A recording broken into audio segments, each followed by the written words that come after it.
എല്ലാവരെയും ഇങ്ങനെ എന്റെ സ്പെഷ്യൽ ഡേയിൽ കാണുന്നതിൽ വളരെ സന്തോഷമുണ്ട്.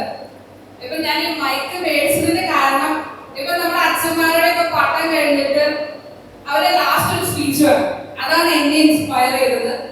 എന്റെ ഈ സ്പെഷ്യൽ ഡേയിൽ എനിക്ക് കുറച്ച് പേരോട് കുറച്ച് താങ്ക്സ് പറയണമെന്ന് തോന്നി. ഞാനൊരു വിവാഹ ജീവിതത്തിലോട്ട് കടക്കാൻ പോവാണെന്ന് പറയുമ്പോൾ എപ്പോഴും എനിക്ക് ബാരിയർ ഉണ്ടായിരുന്നു.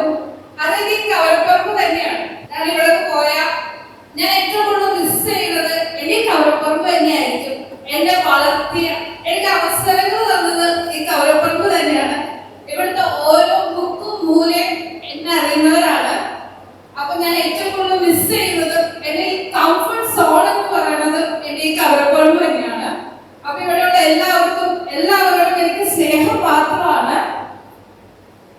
എന്നെ ഞാനാക്കി മാറ്റിയ ഇങ്ങനെ നിങ്ങളുടെ മുന്നിൽ നിൽക്കാൻ ഞാനാക്കി മാറ്റിയതിൽ വളരെ വലിയ പങ്ക് വഹിക്കുന്ന കുറച്ച് ആൾക്കാരുണ്ട് എന്റെ ജീവിതത്തില്.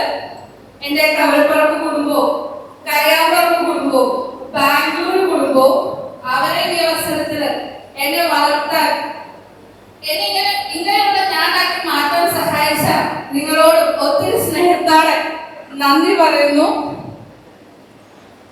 ഇവിടെ ഈ കവലപ്പറമ്പിൽ ഇപ്പം എനിക്ക് ഏറ്റവും കൂടുതൽ കണക്ട് ചെയ്യാൻ പറ്റുന്നത് കവലപ്പറമ്പുമായിട്ടായിരിക്കും.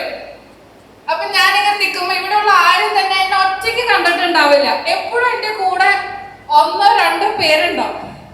എൻ്റെ സോ കോൾഡ് 3 men ആർമി. ഇവിടെ ഏറ്റവും കൂടുതൽ മിസ് ചെയ്യാൻ പോണതും ഞങ്ങൾ എക്സ്പ്ലോർ ചെയ്യുന്നത് ഞങ്ങളുടെ വിഷമങ്ങൾ പങ്കുവെച്ചത് ഞങ്ങളുടെ ഡ്രീംസ് പങ്കുവെച്ചത് എല്ലാം ഞങ്ങളുടെ 3 men ആർമിയിലാണ്. അപ്പൊ അതിനകത്ത് ഒരാൾ ഇവിടെ ഇല്ല, 5 ഇവിടെ ഉണ്ട്.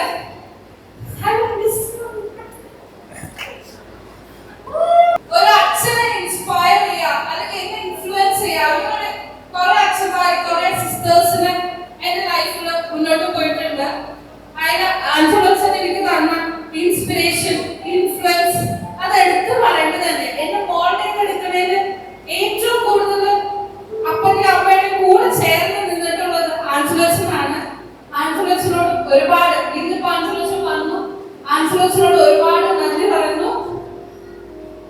എന്റെ കുഞ്ഞു നാളെ തൊട്ട് എന്നെ കൈപിടിച്ച് നടത്തിയത് ഞാൻ ഏറ്റവും കൂടുതൽ അഡ്മയർ ചെയ്യണത് ഇന്നും എന്നും എപ്പോഴും എന്റെ റോൾ മോഡൽ ആയിട്ടുള്ളത് എന്റെ ഏറ്റവും ബെസ്റ്റ്.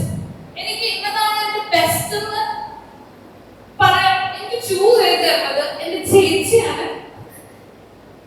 ചേച്ചിയോട് എനിക്ക് താങ്ക്സ് പറയാനില്ല, പക്ഷെ I love you so much.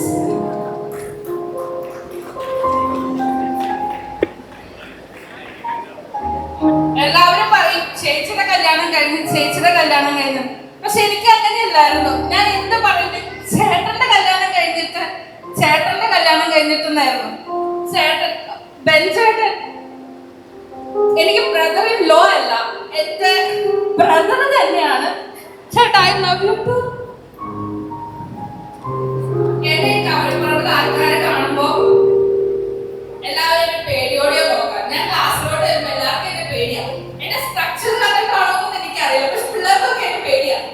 പക്ഷെ എന്തിനും ഒരു സോഫ്റ്റ് മീ ഉണ്ടെന്ന് എനിക്ക് കാണിച്ചു തന്നത് എന്റെ യു ബേബി മൈക്കോട്ടിൽ ഞങ്ങളുടെ ഇടയിലോട്ട് വന്നിട്ടാ. യു ബേബി മൈക്കോട്ട loves you so much. Last but not the least, നിങ്ങളുടെ മുന്നിൽ ഞാനിപ്പോ ഇങ്ങനെ നിൽക്കുന്നുണ്ടെങ്കിൽ അതിന്റെ മെയിൻ കാരണം എന്റെ അപ്പനും അമ്മയും തന്നെയാണ്. ഞാൻ കുഞ്ഞിനെ തൊട്ട് സാധാരണ മക്കൾക്ക് കളിപ്പാട്ടങ്ങൾ മേടിച്ചു കൊടുക്കുമ്പോൾ ഞങ്ങൾക്ക് തന്നുകൊണ്ടിരുന്ന ബുക്കും പേനയുമാണ്. ഞങ്ങളുടെ വീട്ടിലുള്ള കളക്ഷൻ എന്ന് പറഞ്ഞാൽ കളിപ്പാട്ടങ്ങളായിരിക്കില്ല, ബുക്കായിരിക്കും. ഞങ്ങളെ വളർത്തിയെടുക്കുന്ന ഒരു ക്യാമ്പിന് കൊണ്ടുപോകുന്നതിലായാലും ഞാൻ ഇപ്പോഴും ഇപ്പൊ അച്ഛൻ പ്രസംഗത്തിൽ പറഞ്ഞു ഞാൻ ഇപ്പോഴും മെച്യൂരിറ്റി ഇല്ലാതെ മണ്ടത്തരങ്ങൾ പറയാം. ഇപ്പോഴും എന്റെ കംഫർട്ട് സോൺ എന്റെ വീടാണ്. അവിടെ ഞാൻ എപ്പോഴും എന്റെ അപ്പന്റെ അമ്മയുടെ കുഞ്ഞിക്കുട്ടി തന്നെയാണ്. അങ്ങനെ ആയിട്ടിരിക്കാനാണ് എനിക്കിഷ്ടം. അപ്പൊ കുറെ സ്ട്രഗിൾ ചെയ്തിട്ടുണ്ട് എന്നെ വളർത്തിയെടുക്കാൻ. ഈവൻ ചേച്ചീനെ വളർത്തിയെടുക്കാൻ അവർക്ക് ബുദ്ധിമുട്ടുണ്ടായിരുന്നില്ല, എന്നെ വളർത്തിയെടുക്കാനായിരുന്നു കൂടുതൽ ബുദ്ധിമുട്ട്. ഞാനൊരു സ്ട്രഗിൾ ബേബി ആയിരുന്നു. ഇവിടെ I love you. ഇനി അമ്മ, ഈ ലോകത്ത് ഏറ്റവും കൂടുതൽ ഞാൻ അടി ഉണ്ടാക്കിയിട്ടുള്ളത് വഴക്കുണ്ടാക്കിയിട്ടുള്ളത് ഞാൻ അമ്മ കട്ടാക്കിയാണ്. പക്ഷെ എനിക്കൊരു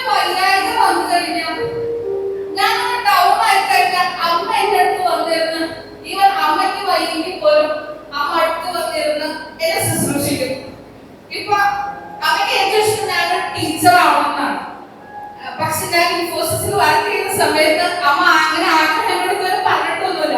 പക്ഷെ ഇപ്പൊ ഞാൻ രാവിലെ പോകുമ്പോ അമ്മ എത്ര